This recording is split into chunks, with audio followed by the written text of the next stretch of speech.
The late afternoon heat shimmered over the blue-hazed ridges surrounding Sierra Mercy Medical Center, a regional hospital nestled in the Appalachian foothills of Asheville, North Carolina. Inside, the central AC hummed with effort, but it could not quite chase the heaviness clinging to the emergency wing. The scent of antiseptic mingled with sweat and urgency. Every corner buzzed with movement, nurses rushing past, the ding of elevator doors, the echo of intercom pages slicing through the tension. In operating room 3, sterile lights flickered on, illuminating a surgical team preparing for a high-stakes trauma case. The patient, 17-year-old Tyler Dorsey. His motorcycle had collided with a truck on a winding stretch of Blue Ridge Parkway just an hour earlier. Now he lay unconscious on a gurney, his torso smeared with dried blood, a massive abdominal bruise already spreading like ink beneath his ribs.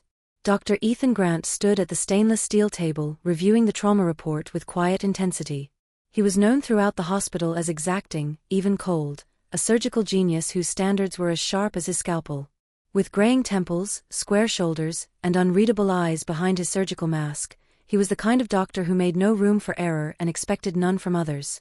Blunt force traumatoso abdomen, suspected spleen rupture. Femur fracture. BP's dropping, 70/40, said Nurse Dana Collins, a veteran trauma nurse who'd worked alongside Grant for over 6 years. Her voice was clipped, focused. Vital instable. We've got 10 minutes, maybe less. Prep for exploratory laparotomy, Ethan ordered, snapping on his gloves. Rachel, you need full sedation. Now. Dr. Rachel Blake, the anesthesiologist, nodded. Calm and composed, she adjusted the 4, her southern accent barely audible beneath her surgical mask. He's going under. Just need to stabilize pressure. The room moved like a machine, a fragile rhythm where precision was life. Then, everything shattered. A sound, sharp, primal, ran down the hallway. Barking. Violent, guttural, and far too close to the sterile world of surgery. The entire team paused for half a second, confused. What the hell? Dana muttered. Suddenly, the OR doors slammed open. A black blur streaked through the room.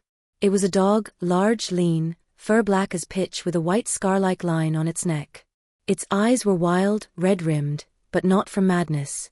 It didn't snarl or flail. Instead, it fixed its gaze directly on Dr. Grant. Time seemed to collapse. Before anyone could react, the dog lunged. It leapt over an instrument tray and sank its teeth into Ethan's left forearm, precisely the arm holding the scalpel. The blade clattered to the floor. Jésus Christ, Someone screamed. Get it off him. Lucas Reyes, the surgical intern, rushed forward, but Ethan's voice cut through the panic. Stop. Don't touch it. Everyone froze. The dog released its grip and backed away, circling the room in frantic bursts, barking, growling, not aggressively, but insistently. It darted to a corner of the OR, where the overhead oxygen and gas lines fed through the floor vent. There it began pouring furiously at the baseboards, claws scratching metal, ears pinned back. What the hell is it doing? Rachel asked, eyes wide. Ethan's breathing was ragged. Blood ran down his forearm, staining the edge of his glove. But he wasn't looking at the wound. He was staring at the dog. Or rather past it, sniffing the air. He knew that smell. Acrid. Metallic. Faintly sweet. Shut everything down, Ethan snapped. Dana, kill the gas. Rachel, cut the sedation feed. Get take up here, now. There was a half-second pause. Then KO again. Dana grabbed the wall phone, barking orders to engineering. Rachel stabilized the patient manually, her hands trembling just enough to betray her fear. Lucas stood frozen, until Ethan grunted, Get me gauze. I'm fine. Move. Within 3 minutes, a gray-jacketed technician arrived and dropped to his knees beside the spot where the dog was still barking, now low and hoarse. He waved a portable scanner along the piping. A thin stream of vapor trailed upward from a fissure in the gas line. Ethylene oxide, he muttered. Small leak. But if the surgical tools had sparked, it would have blown this wing apart, Ethan finished. No one spoke. Even the monitor tracking Tyler's heartbeat seemed quieter, as if the hospital itself was holding its breath. The dog, blood-streaked, panting, lowered its head and slumped to the ground. It hadn't been attacking. It had been warning them. Tyler still needed surgery. But not here. Not now. Ethan tore off his left glove with his teeth, ignoring the pain in his arm. He turned to Dana. Prep or one? We move now. Rachel was already calling ahead. Lucas helped resecure the patient's monitors. Within seconds, the team was moving, pushing Tyler out of the contaminated room and down the hall. Outside the OR, 2 security guards wrestled the dog into a makeshift crate, despite its weakness. It didn't resist. It just watched Ethan, even as the doors closed between them. That was the moment everything changed. The surgery would go on. Tyler would live. But in Ethan's mind, a new question had taken root, one that no textbook or medical chart could answer.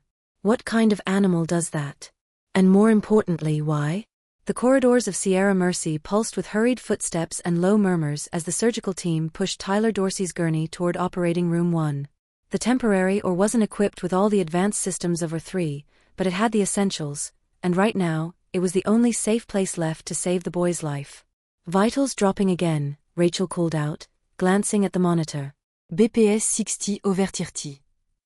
Ethan's face was pale beneath his mask. Blood from the bite soaked the bandage hastily wrapped around his forearm, but he paid it no mind. His focus was singular. Let's go, he said. Time's running out. They slid Tyler onto the new operating table with practiced urgency. Nurse Dana began sterilizing the abdomen, while Lucas, the intern, hooked up suction and lighting. Rachel looked to Ethan, her voice firm but cautious. You're bleeding through the gauze. You sure you're good to lead? I'm good. There was no argument. Not in that tone. The room shifted into surgical silence. Hands moved in choreography. Instruments clinked. A timer was set. And Ethan made the first incision. Every breath in the room aligned with the boy's weakening pulse. As the incision deepened, the bleeding intensified. It was worse than they'd feared. Splenic rupture confirmed, Dana reported. There's free fluid in the abdomen. A lot. Clamp here, Ethan said. His voice was steady, precise. But the tremor in his left hand wasn't just from the bite anymore. Blood loss, adrenaline, and the ghost of what had just happened in OR3 were catching up to him. Still, he pressed forward. The suction began to lag. Lucas checked the portable unit. Batteries dying. Looks like it wasn't fully charged. Switch to manual suction, Dana ordered. She handed Lucas the handheld aspirator. The intern flushed, clumsy for a moment, but then adjusted his grip and kept the field clear. Every second felt like a coin flipped in fate's hand. For nearly 90 minutes, they worked in exhausting synchrony. The bleeding slowed. The spleen was removed. The torn artery in Tyler's abdomen was sealed. Finally, as Ethan made the last suture, Rachel exhaled audibly. BP stabilizing. He's going to make it. The room held still for a heartbeat. Then silence gave way to quiet celebration, a subtle nod, a glance, a breath of relief. Ethan stepped back from the table, his scrubs soaked in sweat and blood. He didn't smile. But the tension in his shoulders eased. Tyler had survived. As Lucas helped clean up, he asked hesitantly, Dr. Grant, that dog, what was it doing in a sterile wing to begin with? Ethan didn't answer immediately.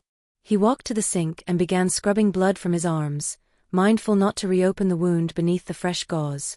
The memory of the dog's eyes, alert, insistent, not panicked, played over and over in his mind. It wasn't a fluke, he said quietly. It came for a reason. Lucas frowned. You think someone let it in? Or it wandered in through security? Dana chimed in, drying her hands. No chance. Those doors are secure. You need a keycard to access the surgical corridor. And those doors don't open unless triggered from inside. Rachel leaned against the counter, arms folded. Then how did it get in? No one had an answer. They exited the OR, exhausted. Tyler was wheeled to recovery under sedation, heart rate steady. Outside, the hallway buzzed with rumors. Staff from other wings crowded near the nurses' station, whispering about the incident. Some were concerned. Others were furious. A dog in the OR. During a critical surgery? It was unthinkable. But even more bizarre, the way it had acted. Not wild, not random. Calculated. Targeted. Later that evening, in the administrative boardroom, a closed-door meeting was held. Animal Control's been notified, said Administrator James Braddock, a thin man in his 50s with a corporate tone and a distrust of irregularities. The dog's being held in our basement storage cage until they arrive in the morning. They'll assess for signs of rabies or aggression. Ethan sat across the table, his arm newly wrapped, a thin line of dried blood at his wrist. With all due respect, he said, you should postpone that. Braddock raised an eyebrow. Postpone what? Having the dog removed. It didn't attack. It prevented a potential explosion in or 3. I believe it detected the gas leak and was trying to warn us. Murmurs erupted around the table. A few doctors chuckled. Others looked alarmed. Braddock leaned back. Are you suggesting this animal, sensed ethylene oxide? Yes, Ethan replied calmly. You were bit, doctor. You might not be seeing this clearly. Rachel spoke up. He's not wrong. I smelled it too. Right after the dog barked and clawed near the gas outlet. I just didn't put it together. Braddock remained unconvinced. The fact remains, it disrupted a sterile environment and injured a staff member. That can't be ignored. The room was already compromised, Ethan shot back. The gas leak made it unviable long before the dog entered. Another doctor at the table, Dr. Matthews from Internal Medicine, chimed in. Even if the dog's actions helped, it could be rabid. That's not a risk this hospital can afford. Ethan met his gaze. Test it. Run a blood panel. Don't just kill it. Braddock tapped a pen against the table. You're emotional right now. That's understandable. But we'll follow standard protocol.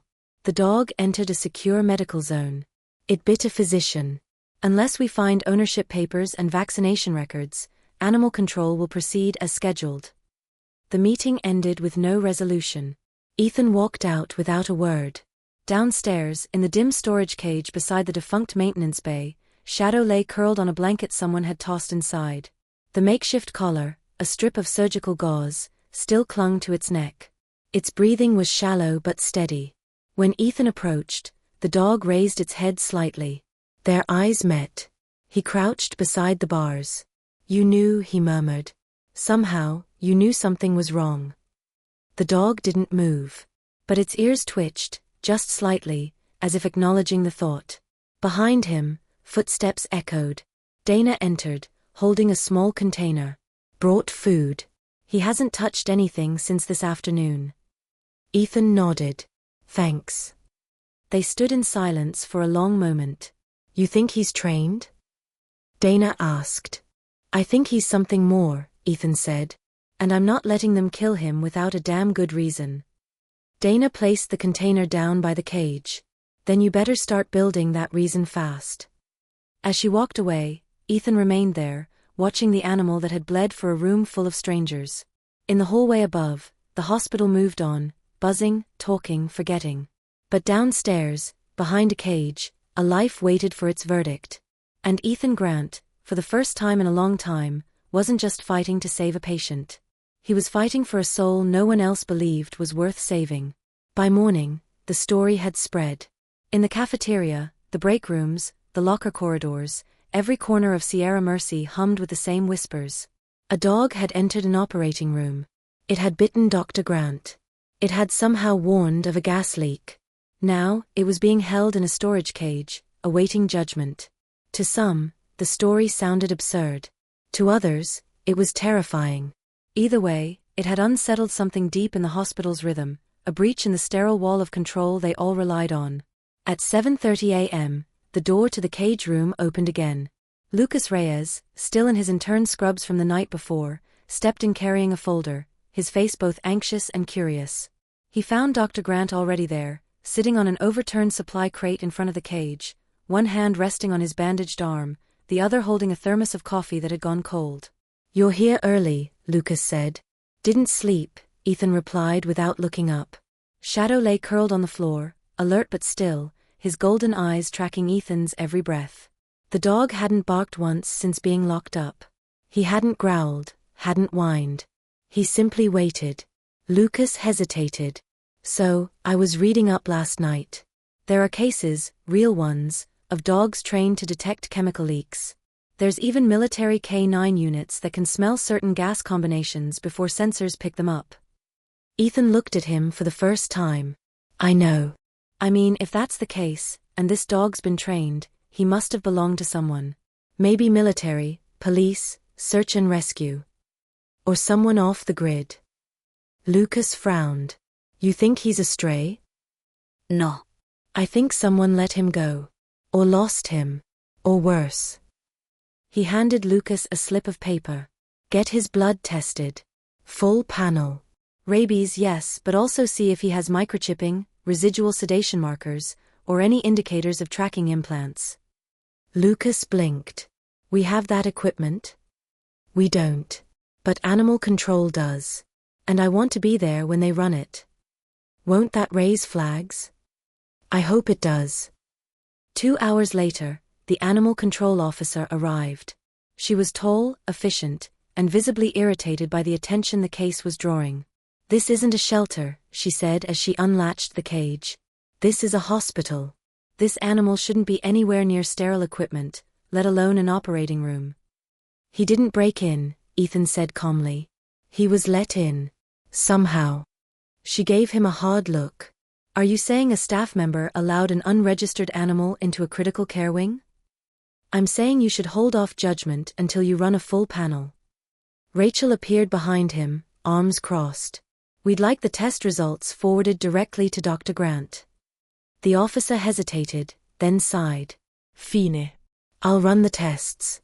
But if this dog comes back positive, or if there's no registration, he's considered a stray and will be put down. The words echoed. Put down. Ethan didn't flinch. Understood. As the officer escorted Shadow out of the cage and toward the transport van, the dog paused. Just for a moment. His head turned back. His eyes found Ethan's again. Lucas, watching, felt a shiver crawl up his spine. It was the look of someone who knew they were walking into danger. That afternoon, the hospital board convened again. This time, in a larger room. Dr. Matthews led the discussion, flanked by Braddock and several other department heads. Ethan stood near the far end, his presence both commanding and unwelcome. We're not here to debate heroics, Braddock began. We're here to assess liability. We have a surgical incident, a breach of protocol, a staff injury, and a public relations nightmare brewing. And a patient who survived, Rachel added. Let's not romanticize this, Dr. Matthews snapped. A dog, unlicensed, unverified, entered a sterile zone and bit a surgeon. Regardless of what followed, that alone is grounds for investigation. Was the surgical zone truly sterile if gas was leaking into it? Ethan countered. Would you rather that animal hadn't stopped us? There was a beat of silence. We're physicians, Matthews said slowly. We rely on evidence, not instincts. Not fairy tales about miracle dogs. Lucas stood from the back row, unsure if he was even allowed to speak. Excuse me, but I pulled OR3's maintenance logs. The sensor that should have detected the leak was last calibrated, 6 months ago. Everyone turned to him. That room wasn't safe, he continued. And without the dog, we wouldn't have known until it was too late. Braddock adjusted his tie. Which is exactly why we need to understand how and why it was there. And more importantly, ensure this never happens again. You mean killing the one creature who saved 5 lives, Ethan said flatly. You want to keep it as what? A mascot. Matthews sneered. I want the truth, Ethan said. I want to know where he came from, who trained him, and why he chose that moment to intervene. Doesn't that matter to anyone else here? No one responded. After the meeting, Ethan returned to his office. The hospital had shifted around him, once a place of structure and precision, now a maze of politics and quiet fear. He looked down at his desk, at the surgical reports and complaint forms stacking up. Then he noticed something else. A sticky note, placed crookedly on the edge of his computer monitor. It was from Rachel. 3 words, scribbled in her neat, slanted hand. Not just luck. He stared at it for a long moment. At 6:45 p.m., his phone rang. It was the animal control officer. The dog has no chip, she said. But he does have something else. Scar tissue behind the ear. Circular. Roughly 5 millimeters. That's common in military dogs after chip removal. Ethan sat up straight. So he was tagged. Once, yes. Not anymore. What about the blood work? A pause. No rabies. No infection. No behavioral anomalies. Perfectly healthy. And... She trailed off. And what? We did a scent behavior test. Something we use in training scenarios. We released a controlled amount of isobutylene, a volatile compound. Just trace levels. He barked and went straight to it. Saturday. Focused. Just like a trained hazmat canine. Ethan exhaled slowly. You still want to put him down? He asked. There was a longer pause. No, she said. Not yet. But you'll need proof of custody. Ownership. I'll find it. She hung up. And Ethan knew without a doubt that this wasn't over. Shadow wasn't just a stray. He was a witness. A survivor. Maybe even the last piece in a puzzle no one else had bothered to look at. The problem was, someone out there knew that too. And they might be coming back to finish what they started. The hospital dimmed after 9 p.m., its fluorescent lights humming faintly over quiet corridors and closed office doors. Day staff had gone home. The overnight crew moved in slow, measured steps, their routines etched into the stillness like the ticking of a distant clock. In the basement storage wing, tucked behind 2 supply rooms and an unused electrical closet, the makeshift holding cage for Shadow remained sealed. The metal grates were bolted to a portable frame, just large enough for a medium-sized dog to stand and turn. A bowl of water had been placed inside hours ago, untouched. The food dish had been nudged aside. Shadow lay curled against the corner, chest rising slowly. He wasn't asleep, his ears twitched at every footstep beyond the walls, but he didn't move. He waited, the same way he had waited outside the ore, and outside danger. At 9:43 p.m., a figure entered the hallway. No badge. No name tag. No noise. The security camera facing the west wing of the basement had gone dark earlier that evening. Routine maintenance, according to the facilities report. No one questioned it. The figure wore scrubs and a disposable mask. Gloved hands carried something wrapped in cloth. The steps were deliberate. Quiet. The kind of quiet that was practiced. The figure reached the cage. Shadow lifted his head. The person crouched beside the bars and for a moment said nothing. Then a soft whistle sounded, low, steady, repeating in a cadence only a trained animal would recognize. Shadow did not respond. The figure muttered under his breath. Then moved. From beneath the cloth, a slim serrated blade gleamed under the flickering light. There was no bark. No snarl. Only a flash of movement as the blade pushed between the bars, swift and purposeful. The sound of the stab was dull, like cutting into thick fruit. Shadow jerked back, eyes wide, brisk-cocked. The figure pulled the blade free. Blood began to pool beneath the dog's side. The attacker stepped back, checked his sleeves for stains, and left the way he came. It took another 17 minutes before anyone noticed. Lucas Reyes, working late in the ICU records room upstairs, happened to glance at the system dashboard and saw a motion flag where no motion should have been. He remembered Ethan's warning, keep an eye on Shadow. Always. He ran. By the time he reached the basement, his footsteps echoing like gunshots in the empty corridor, he found the door to the storage wing slightly ajar. Shadow lay au-dessus de cage. The lock had been forced. Blood seeped across the linoleum, forming dark rivers beneath the dog's motionless form. Lucas froze. Then dropped to his knees. Shadow, he whispered. The dog's eyes fluttered open. Weak. Glassy. But alive. Lucas fumbled for his phone, called upstairs, and shouted into the receiver, "Get Dr. Grant. Now. The dog's been stabbed. He's bleeding out." Ethan was in the physician's lounge, still dressed, poring over military hazmat K9 case files. He dropped everything and sprinted toward the basement, reaching the room in less than 2 minutes. He didn't ask what happened.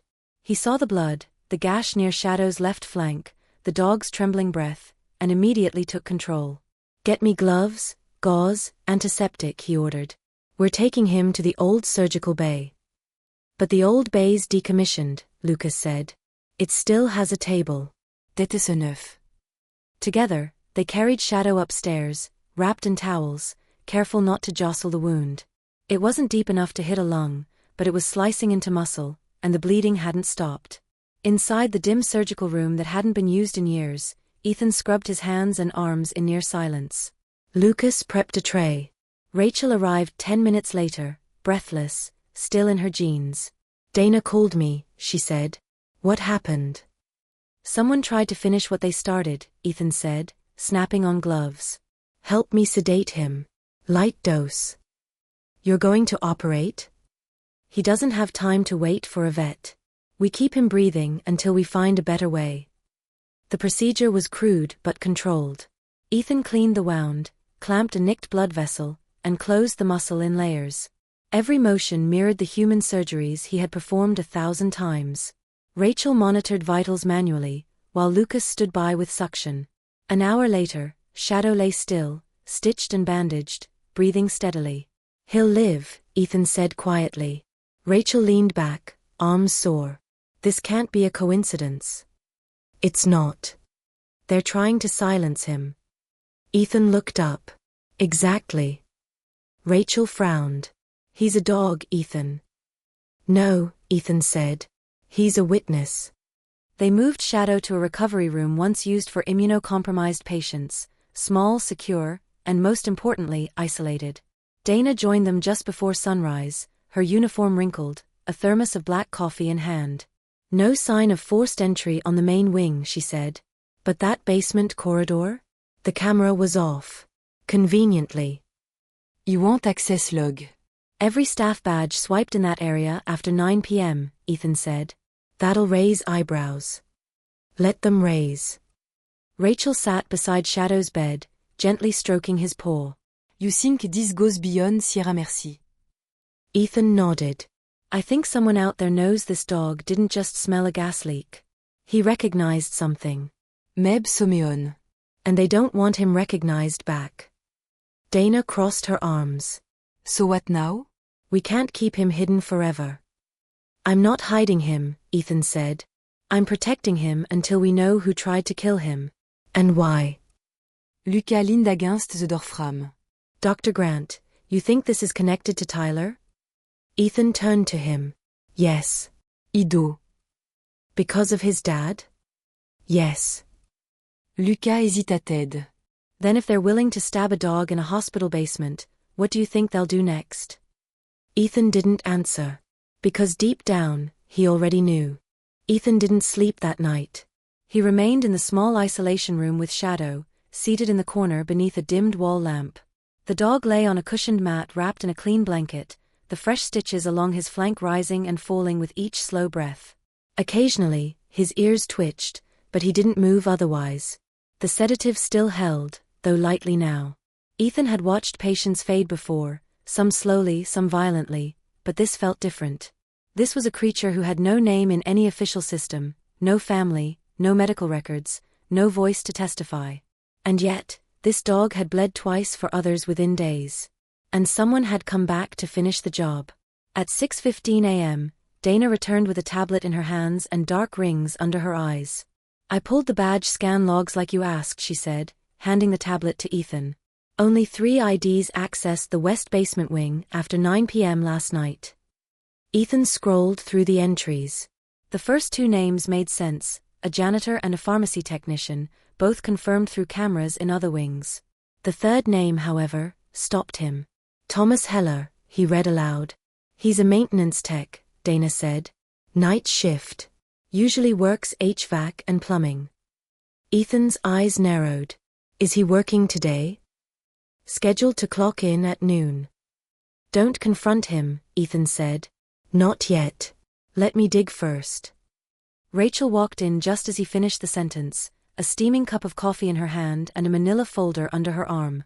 She glanced at Shadow, then back at Ethan. You need to see this, she said, placing the folder on the table. Ethan opened it. Inside were 3 printed photos. Greny surveillance stills. One showed the corridor outside or 3, about 10 minutes before the gas leak had been detected. Another showed a tall figure crouched near a wall vent, head turned from the camera. The last was from outside the hospital, near the staff parking lot. The same figure, now out of scrubs and wearing a hoodie, walked toward a dark SUV. No clear facial image, Rachel said. But the gait is distinct. Left leg drag, Ethan muttered. Just like Shadow reacted to. You think the same guy who tampered with the gas line is the one who attacked Shadow? I think someone hired both. Rachel raised an eyebrow. You think this is connected to Tyler's father? Ethan nodded. John Dorsey's name came up in a chemical smuggling investigation 6 years ago. Not as a suspect, he was the lead whistleblower. He helped shut down an illegal storage ring operating out of old mining facilities. I remember, Rachel said. Wasn't there a federal investigation? There was. 2 indictments, both disappeared during trial prep. The case collapsed. Rachel looked at him carefully. You think this is about revenge? I think whoever was behind that ring didn't forget. And now Tyler shows up in our hospital with internal bleeding from a crash that's looking less like an accident. Ethan's phone buzzed. A text from Lucas. You need to see this. 10 minutes later, they were in the security office, crowded around a monitor. Lucas had pulled archival footage from the week before Tyler's admission. This is the South Campus gate, Lucas said. Only used by service vehicles and after-hours staff. Look at the timestamp. The footage showed a figure, hood up, face obscured, loitering near the staff exit at 10:47 p.m., 3 days before Tyler's crash. The figure stood near a tree line for nearly 10 minutes, then walked toward the gate and disappeared into the woods. I enhanced the footage, Lucas said, clicking a few keys. The image zoomed slightly. Hanging from the figure's side was something small and dark, barely visible. Ethan leaned in. That's a leash. Exactly, Lucas said. He wasn't alone. He had a dog. Could be Shadow. Or another dog from the same unit, Rachel added. Ethan rubbed his temples. So someone brought him here, or tried to. Maybe Shadow got away. Maybe he remembered something about the building, about the scent. That would explain why he targeted or 3. Rachel nodded slowly. If he recognized the saboteur. Dana stepped forward. So what do we do now? We have a wounded dog with no legal identity, a kid who might have been targeted, and someone inside this hospital either helping or watching. Ethan's voice dropped. We set a trap. The room went quiet. Rachel shook her head. That's a dangerous game. We don't have another choice, Ethan said. We keep Shadow under 24-hour watch. We isolate access to his room. 1 entry point, security badge required. No cameras in the hall, just the sensor log. Lucas raised his hand. What are we waiting for? Whoever tried to finish the job might not be done, Ethan said. And if they come back, we'll catch them. That afternoon, Shadow began to stir. Ethan sat beside the dog, gently placing his hand on the thick fur behind the ears. The dog's eyes opened slowly. The golden brown was sharp again, aware. You're not done either, are you? Ethan whispered. You've seen them. Smelled them. You came here for a reason. Shadow blinked. The hospital continued its daily motion above them. Check-ins, surgeries, discharges, prescriptions, but beneath it all, something deeper stirred. Not everyone believed Ethan. Some whispered he was becoming obsessed. Others feared the dog. But there were those, like Rachel, like Lucas, like Dana, who saw what Ethan saw. Not a stray. Not an accident. But a witness to something dark. And as the sun set again over the Blue Ridge horizon, the shadows inside Sierra Mercy lengthened, not from fading light, but from secrets no one wanted uncovered. The trap was simple in theory, but delicate in execution. Ethan coordinated with Lucas to isolate the hallway outside Shadow's recovery room. All badge entries would be logged. The motion sensors were recalibrated. The hallway camera had been accidentally disabled due to routine maintenance, but a pinhole surveillance lens had been hidden in the smoke detector above the door. They had 24 hours. Rachel was on rotation in the ER but agreed to swap shifts if anything suspicious emerged. Dana volunteered for the night watch, claiming she had trouble sleeping anyway. Lucas wired an alert to Ethan's phone, triggered by any unauthorized movement or badge scan after 9 p.m. It was quiet until 2:14 a.m. The alert came as a soft buzz beneath Ethan's pillow. He sat up instantly, heart pounding. He stared at the screen. Unauthorized access attempt, East Isolation Hall, room B7. He was out the door in 30 seconds. By the time Ethan arrived, Lucas and Dana were already there. The hallway was silent, the lights dimmed, the only sound the hum of fluorescent bulbs and the soft hiss of an overhead vent. The door to Shadow's room was closed but unlocked. Ethan pushed it open slowly. Inside, the dog was awake. Not growling, not barking, but alert. His head was raised, eyes fixed on the corner where a medical cabinet stood slightly ajar. A faint scent lingered in the air, something sharp metallic. Dana switched on the lights. They found the syringe first. It lay just beneath the cabinet, half filled with a clear liquid. Ethan crouched beside it, examining the label. Midazolam, he muttered. Enough to kill him. Lucas checked the access logs. No badge swipe recorded. Whoever came in either used a cloned ID or a master key. Dana looked at the window. This room has no exterior access. No sign of forced entry. Whoever it was, they knew what they were doing. Ethan turned back to Shadow. The dog's ears were perked, tail twitching slightly. Whatever had just happened, he'd sensed it. Fought it. And once again, survived. We need to move him, Ethan said. Somewhere safer. Where? Dana asked. Ethan hesitated. My place. The next morning, Shadow was quietly loaded into Ethan's SUV under the guise of a special veterinary transfer. Few people questioned it. A brief internal report was filed citing room maintenance. No one looked deeper. Too many were already uncomfortable with the dog's presence in the first place. Ethan lived in a modest house near the edge of town, backed by a narrow woodland strip. The guest room was converted into a makeshift recovery space, soft bedding, a portable heater, and a tray of gauze, antiseptic and vitamins. Shadow adjusted quickly. By noon, he was moving around the room freely, limping slightly but clearly stronger. When Ethan opened the back door to let in the sunlight, the dog sat at the threshold for a long time, nose raised, sniffing the breeze as if sorting through memories. That afternoon, Rachel arrived with a bag of food and a thin folder tucked under her arm. You'll want to see this, she said, placing the folder on the kitchen table. Ethan opened it.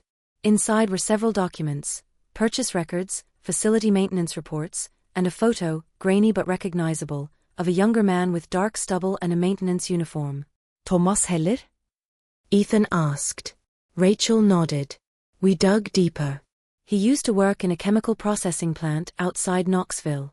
Fired 5 years ago for suspected sabotage. Charges were dropped, but the plant closed 3 months later after a gas leak killed 2 employees. Ethan flipped through the reports. This is the same compound, ethylene oxide. Rachel tapped the last document. And here's the kicker. 3 months ago, Heller transferred into Sierra Mercy using a new identity. Different name, same social security number. He was planted, Ethan said. Rachel nodded. Looks like it. Ethan stood and paced the kitchen, thoughts spinning. So Heller gains access, tampers with our systems, someone attacks Shadow in the basement, and a syringe shows up in his room. It's too coordinated, Rachel said. Too clean. You think someone inside helped arrange it? Rachel nodded slowly. We need to consider the possibility. Ethan turned back to the kitchen table and stared at Shadow, who was now curled at the foot of the hallway, watching them both. The dog's tail thumped once. Do you remember it, boy? Ethan whispered. Do you know who he is? Shadow looked back, unblinking. That evening, Ethan received a call. It was John Dorsey, Tyler's father. I think we need to meet, John said. Someplace private. An hour later, they sat in Ethan's truck parked beneath a highway overpass, windows fogging from the summer humidity. I wasn't completely honest, John began. Ethan said nothing, just waited. 6 years ago, I testified in front of a grand jury about the illegal chemical shipments moving through my former employer's warehouse. But I also testified against someone else, a consultant hired to provide storage security. The guy's name was Nathan Korick. Ethan blinked. The name sounded familiar. He disappeared during trial prep. Case fell apart. But I always thought it was too clean. Too easy. And now?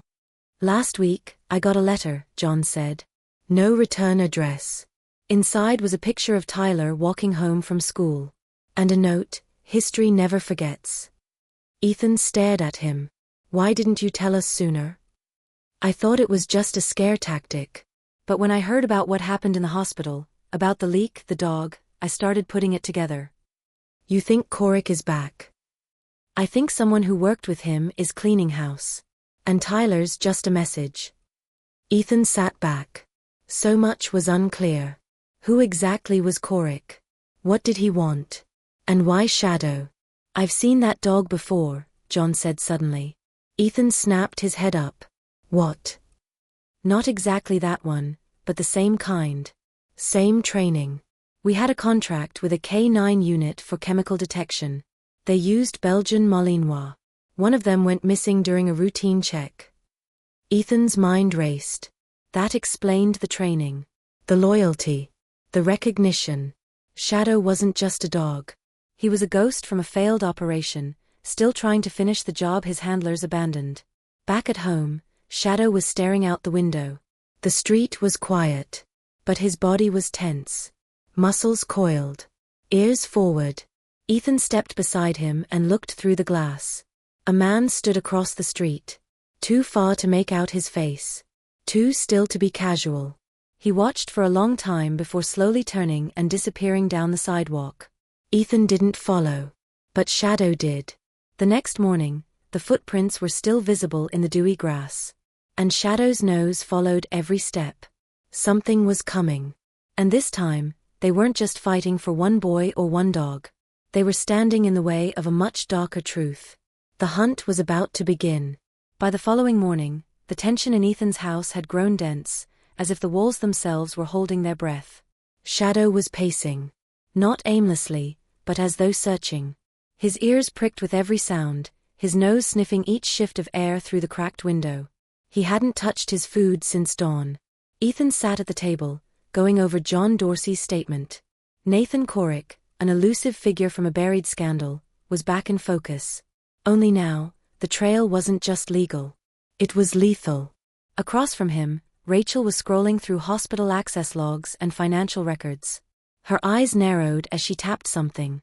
This might be nothing, she murmured, but there's a transfer of hospital funds last month, an unusual vendor named Haven Logistics. Paid to consult on supply chain management. Ethan leaned over. Doesn't ring a bell. It wouldn't. They're not in any of our contractor databases. But look at the signer. She pointed to the bottom of the scanned invoice. Chief Operations Officer, Mark Ellison. Ethan frowned. Ellison? He left last year. Took an indefinite leave. Right, Rachel said. But his badge was reactivated for a week. 2 days before Tyler's accident. And his signature is here, clear as day. Ethan sat back. So someone used Ellison's credentials to greenlight a payment to a shell company. Rachel nodded. Which means either he's involved, or someone's laundering their moves through his identity. Ethan stood. Either way, this isn't just about Shadow. Or Tyler. This goes deeper. Outside, Shadow barked sharply once. Rachel jumped. Ethan moved to the window. Across the street, near the edge of the woods, a figure in a gray jacket was half visible behind a tree line. Same guy? Rachel asked. I don't know, but Shadow's seen him before. The figure vanished again, melting into the underbrush. Ethan didn't hesitate. He grabbed his jacket, whistled low to Shadow, and stepped outside. Rachel followed, grabbing her bag. They moved quickly, Ethan's boots thudding softly against damp earth, Shadow loping beside him with ears high and tail rigid. The trail was faint but present, flattened grass, a partial shoe print, the faint odor of motor oil and leather. Wait, Rachel hissed as they reached a small ravine. If this is a trap. Then it means we're close, Ethan said, eyes locked on the trail. Shadow halted suddenly. He sniffed, circled, then let out a low growl. Something shimmered beneath a pile of dead leaves. Ethan crouched, brushing them aside. A tracking collar. Snapped and blood-stained. Shadows, Rachel said. They took it off when they tried to kill him. There was a note attached to the metal clasp. A torn scrap of medical paper, smeared with something oily and red. Just 5 words, written in blocky handwriting. "You're late. He's next." Rachel read it aloud, her voice unsteady. "They're warning us." "No," Ethan said coldly. "They're testing how close we'll get before we break." They returned to the house in silence. Shadow didn't rest. He returned to the front door, laying down with his head resting on his paws, eyes unblinking as if willing the danger to appear where he could face it directly. Later that night, they met with John Dorsey again, this time at a rented co-working office off Highway 11, out of range from their usual hangouts. John brought papers.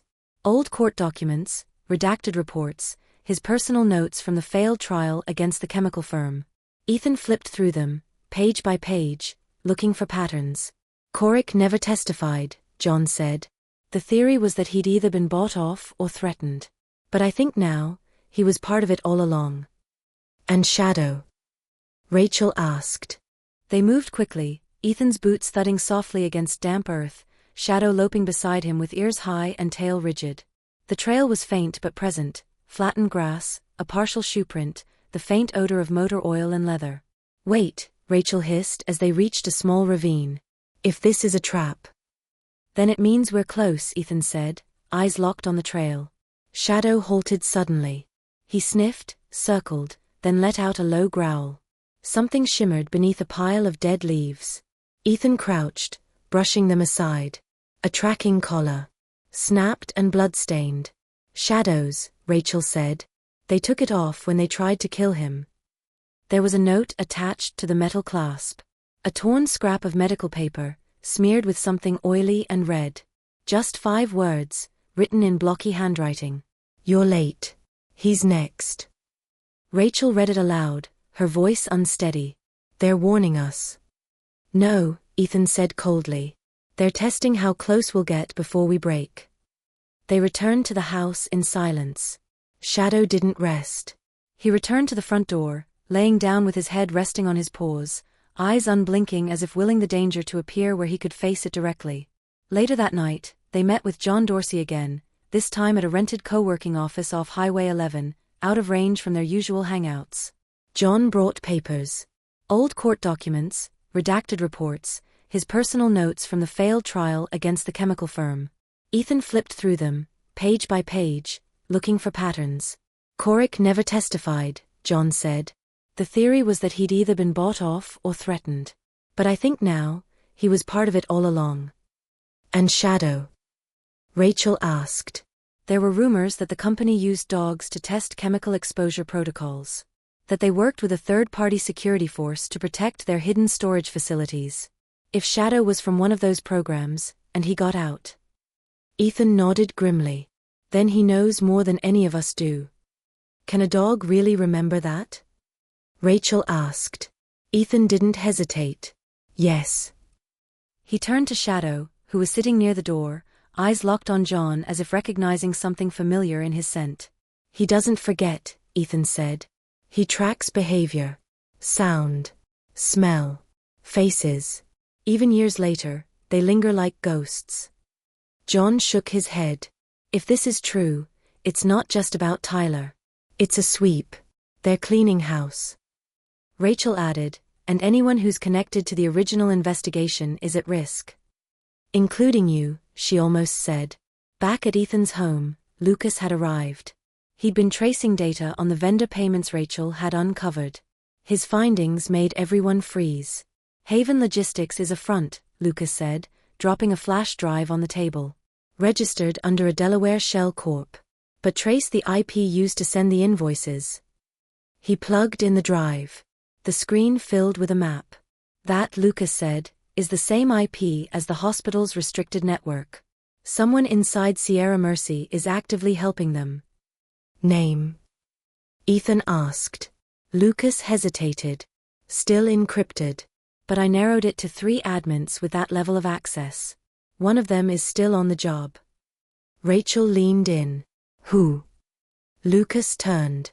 Senior Systems Engineer. Benjamin Creel. Ethan blinked. I know him. Quiet guy. Keeps to himself. Works night shifts. Exactly, Lucas said. Plenty of opportunity to move unnoticed. And does he have access to patient room monitoring? Rachel asked. Lucas nodded. All of it. Which means, Ethan said slowly, he could see Shadow. Watch his movements. Know when we moved him. When to strike. The room fell silent. Then Shadow growled. Everyone turned. Outside the window, headlights blinked in the driveway. Rachel peeked through the curtain. It's not your neighbors. 3 men stepped out of a black SUV. One opened the rear door. Another figure emerged. Ethan recognized him instantly. Gray jacket. Pale hands. Clean-shaven face with emotionless eyes. Nathan Corrick. He looked directly at the window. No hesitasten. No fear. He knew where they were. And he wasn't running anymore. Shadow rose. Not barking. Not growling. Just standing. Poised. Remembering. Ethan placed a hand on his shoulder. It's time, he said. We end this. Nathan Corrick stood beneath the glow of the porch light like a man stepping onto a stage he had built himself. No mask. No pretenses. He looked exactly as Ethan remembered him from the news clippings, if a little leaner, colder. A ghost made flesh.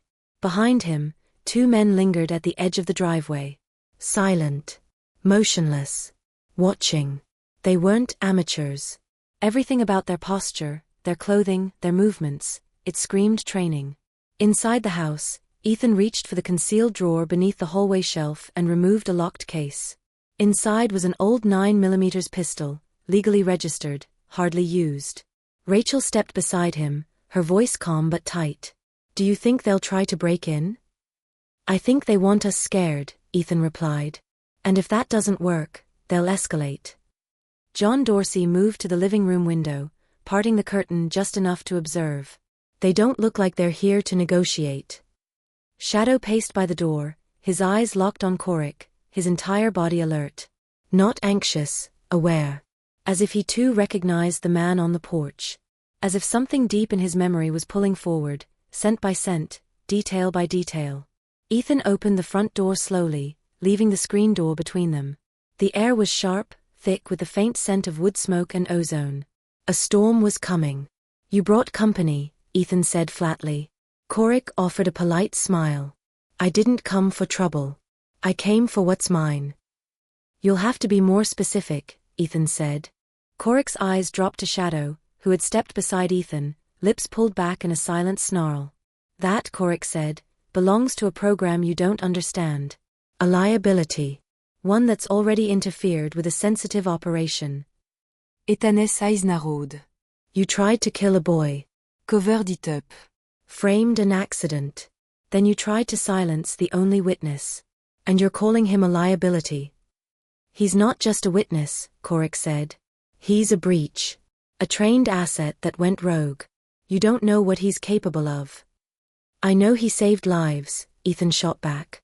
He was never meant to, Corrick replied, his voice sharpening. He wasn't bred for that. Ethan opened the screen door slightly, enough to make his point. You step any closer, and I swear to God I won't wait.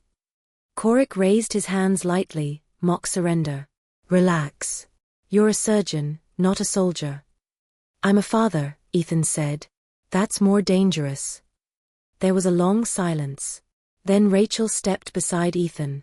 We know about Haven Logistics. About Benjamin Creel. About the payments laundered through Sierra Mercy. Corrick's smile faded. You've been busy. We know about your ties to the original Kessler case, Rachel continued. And we've already passed the documents to Dorsey's office. If anything happened to US, it'll goes public. For the first time, Corrick looked unsettled. I didn't come to kill you, he said. Not yet. I came to offer you a way out. Ethan Loctons. A threat dressed as a favor. How elegant. You keep the dog, the documents, your little theories, Corrick said. Just walk away. Withdraw your complaint. Refuse to testify. Let sulting fad. And Tyler? Ethan asked. You wanted him dead. Why? He was never the target, Korik said carefully. His father was. And when we couldn't reach him, we sent a message. You tried to send a corpse, Ethan said. Korik shrugged. Collatéral. Rachel stepped forward, voice low and angry. You speak like death is just paperwork. Like you've done it so often it doesn't cost anything anymore. Korik's jaw tightened. You want justice. Understand. But this world doesn't run on justice. It runs on leverage. And right now, you're bleeding your. Then let's see how far we bleed, Ethan said and slammed the door shut. Shadow barked once, sharp and guttural. Moments later, the SUV engine rumbled and backed down the driveway. Korik didn't look back. Inside, everyone exhaled. But no one relaxed. That wasn't a retreat, Dorsey said. That was a pause. Rachel turned to Ethan. We need to move. Where? Somewhere off-grid. Just long enough to get what we need from Creel. If he's the inside man, he's the key to proving the link. Shadow growled again. Ethan nodded slowly. Pack light. 1 bag. We leave tonight. Within an hour, they were on the road. Lucas had arranged a safe house, an old lodge used during university retreats, tucked deep into the Blue Ridge Mountains. Off the grid. No Wi-Fi. No phone signals. But secure. Shadow traveled in the back seat, never sleeping, eyes wide and fixed on the passing trees. Even in darkness, he tracked. When they arrived, it was nearly dawn. Ethan laid out the plan. We bring Creel to us, he said. If we go back to the hospital, we walk into their net. But if we can lure him here, make him think we're offering a deal, he might talk. And what if he brings backup? Rachel asked. Then we'll be ready, Ethan said. They set the trap with care. A message was sent from a secure line, crafted to look like a last-minute offer from a fake journalist. A promise to bury the story in exchange for payment, and a face-to-face interview. All signs pointed to desperation. 2 days passed. The woods were quiet. Then, just before dusk on the 3rd day, a car approached. Creel stepped out. Nervous. Alone. They brought him inside. He didn't fight. Just sat, eyes darting, and twitching. I'm not one of them, he said before they could speak. I was just covering tracks. Small stuff. I didn't know the boy was targeted. I didn't know they'd go that far. But you helped them, Rachel said coldly. Creel nodded. Yes. But I can give you what you need. Names. Dates. Transfer orders. Ethan didn't blink. Why now? Creel looked at Shadow, who sat across the room, watching him like a judge. Because I saw what they did to that dog, Creel said. And I've lived with what they've done to others. At some point, you either stop hiding or you drown in it. He handed over a flash drive. All the logs. The communication chain. It proves Korik bypassed hospital oversight, funded off-book operations, and coordinated with outside agents. It connects to Kessler. To Haven. All of it. Ethan took the drive. Outside, thunder cracked. Inside, the silence pressed down. Then a sound. The low crunch of tires on wet leaves. Rachel moved to the window. They found us. Shadow stood. Creel froze. Ethan looked at the drive, then at the door. This ends now, he said. Rachel grabbed her phone. Sending the files to the FBI Dropbox.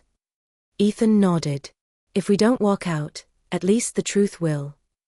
Ethan had less than a minute to think. The moment Rachel whispered, they found us, the air in the lodge shifted. The sense of safety, of seclusion, vanished like a mirage. The sound of approaching vehicles, heavy, slow, confirmed the inevitable.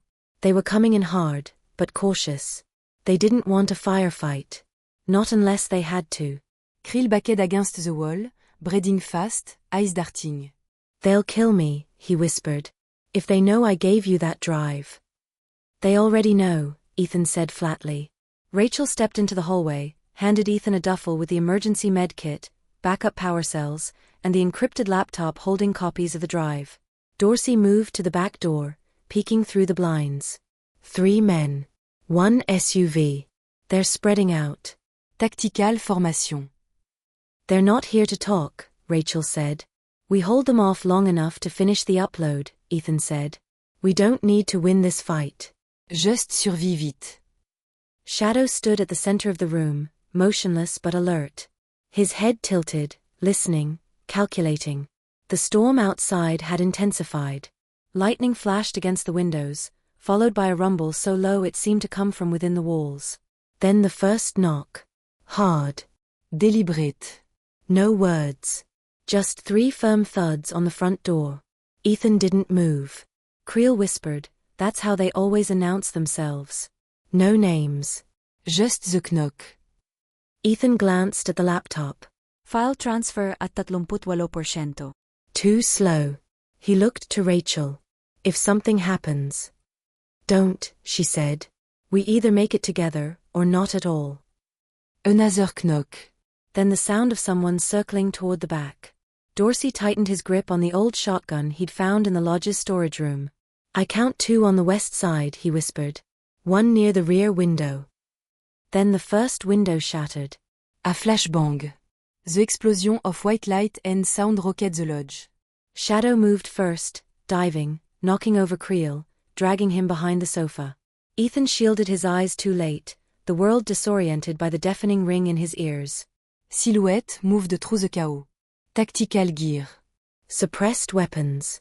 Not government issue. Mercenary. Ethan ducked behind the table, pulled Rachel down beside him. She held the laptop to her chest, the screen glowing. Upload at 71%. Dorsey fired once, blast loud and thunderous. Someone screamed. A shadow dropped. Then return fire. Controlled. Accurate. This wasn't a hit. It was a cleanup. Ethan turned toward Shadow, who now crouched low, muscles tensed. Go, Ethan thought, unsure why or how the words seemed to transmit. Shadow leaped. Overturned chairs. Krat. Then, a scream. One of the men fell back, arm shredded. Ethan saw the moment of hesitation ripple through the others. They hadn't expected that. They didn't know what Shadow was. Rachel slid the laptop across the floor toward Ethan. Protect the drive. He grabbed it, crawled toward the hallway. We need an exit. Dorsey pointed toward the cellar door. Backstair to the woods. But it'll take them right into the line of fire. We've got no choice, Ethan said. Creel, with me. Rachel, cover US. Shadow returned, blood at the corners of his mouth, but uninjured. He took position beside Rachel, eyes burning. They moved. Creel first, ducking low. Ethan behind him, holding the laptop to his chest. As they reached the cellar door, gunfire tore through the kitchen wall. Wood splintered. A round struck just above Ethan said.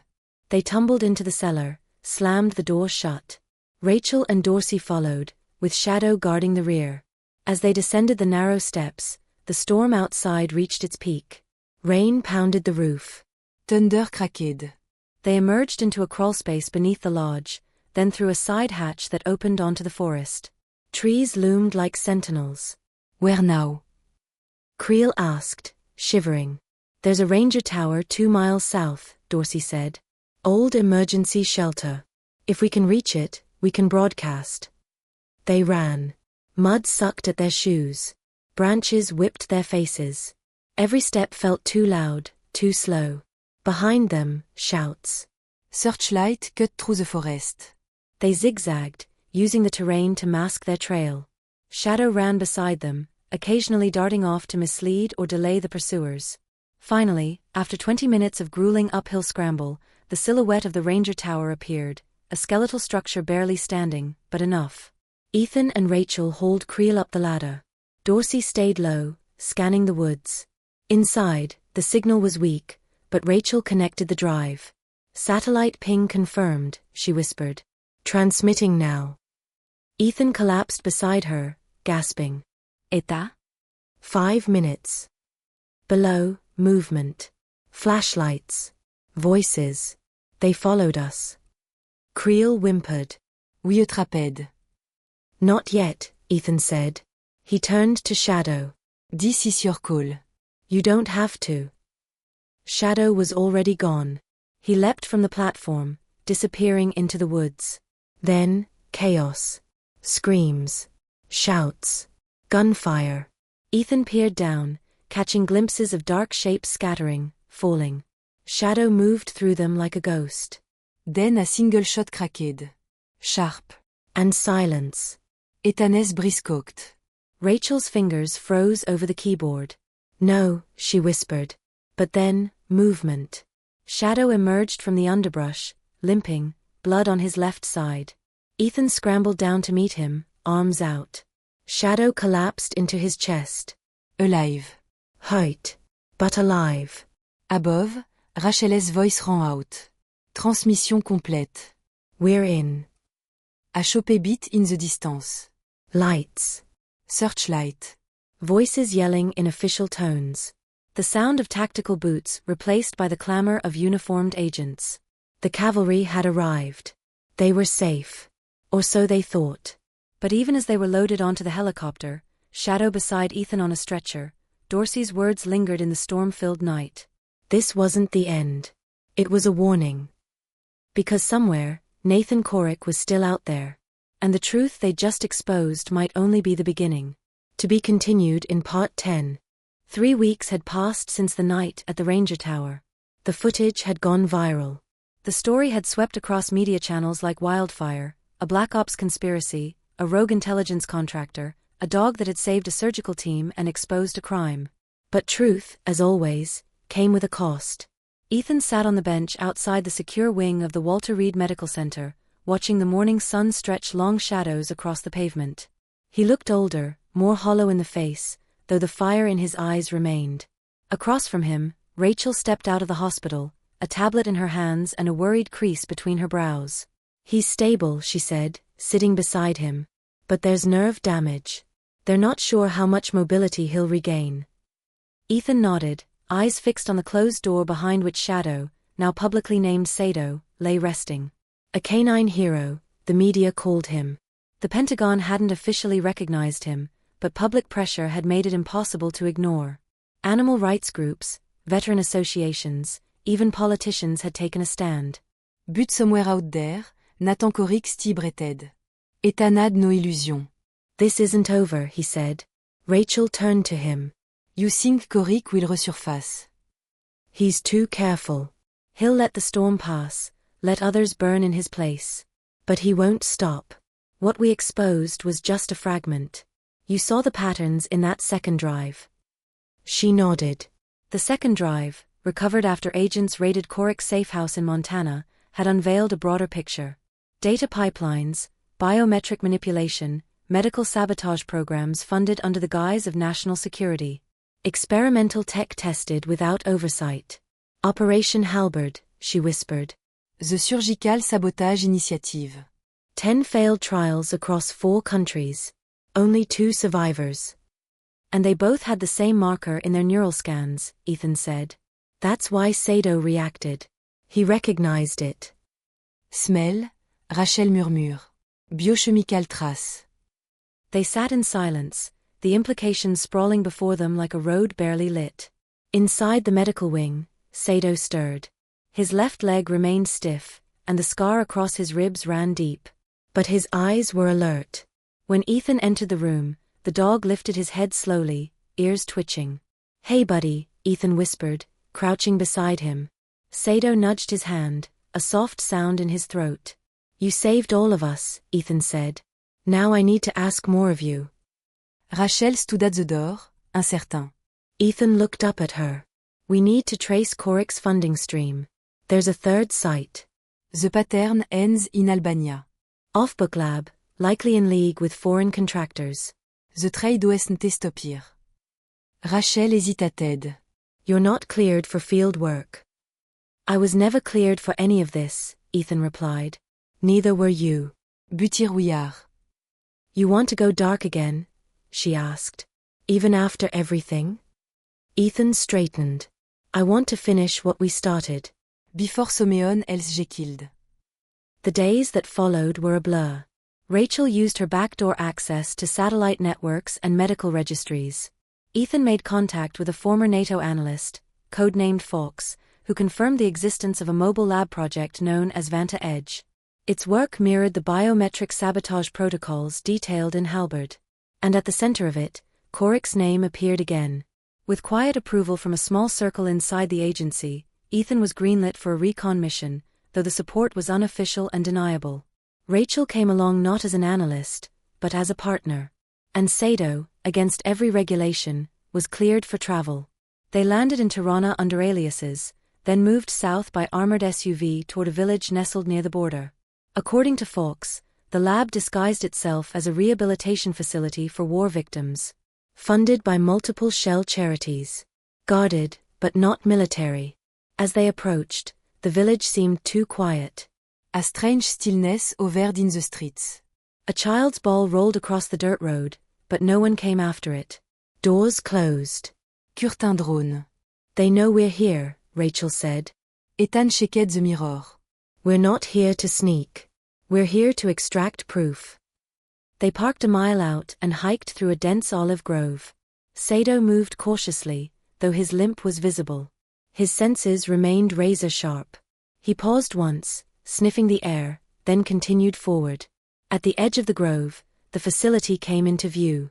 A compound of whitewashed walls and slate roofs, guarded by drones perched like birds on the corners. Thermal. Ethan asked. Rachel checked her scanner. Minimal. Either it's empty or shielded. They made it inside the perimeter, through an irrigation tunnel. Sado took point, signaling at every corner. They reached the lower level, where metal doors lined a narrow corridor. Each door had a biometric panel. Rachel hacked one open. Inside, rows of empty beds. Machine unplugged. Cabinets ransacked. They wiped it, she said. Ethan stepped into the hallway. Note fast neuf. Look. On the floor, a patch of blood. Fresh. And beside it, an identification tag. He picked it up. U.S. military contractor. Issued under Corrick's security program. He was here. Rachel turned sharply. Then he knows we're here now. The lights flickered. Then en explosion rocked the floor above. Alarms. Red lights. A voice in Albanian barking orders through the intercom. They rigged it, Ethan shouted. Fallback protocol. They ran. Corridors folded into one another like a maze. They took a wrong turn, slammed into a sealed hallway. Behind them, the compound trembled again. Dead end. Rachel yelled. Sado barked once, then leapt toward a side panel, scraping at it. Ethan followed, pried it open. A crawl space. Go. They shoved through just as the fire reached the corridor. The heat licked at their backs. They emerged in the field behind the facility, coughing, bruised, but alive. Sado limped beside them, eyes sharp. In the aftermath, local news reported a gas leak. No mention of the lab. No mention of Corrick. But Ethan had the tag. And Rachel had downloaded a partial cache from the terminal. Enough to prove the lab's existence. Enough to show that Corrick was still ahead. Back in Washington, Ethan met privately with Director Connolly. The man looked older, more tired. You've done more outside the system than most agents have within it, Connolly said. Ethan didn't respond. I can't stop what is coming, Connolly said. But I can give you a head start. What do you mean? Ethan asked. Connolly slid a file across the desk. One word on the cover, Palladium. It's deeper than Albert. A program buried so far down, it was never supposed to surface. Corrick isn't just a contractor. He's a ghost. But now for the first time, he's bleeding. And Sado? Ethan asked. Connolly smiled faintly. We're reclassifying him. Not as an asset, but as an operative. Ethan stood. Rachel was waiting outside, hand resting gently on Sado's neck. Where to now? She asked. Ethan looked down at the dog, then back at her. Wherever the trail leads, he said. This time we hunt him. And as they walked out into the gray light of morning, there was no anthem, no applause, just three shadows moving toward a truth the world wasn't ready for. But they would be. Because some stories don't end. They evolve. And some heroes don't wear medals. They wear scars.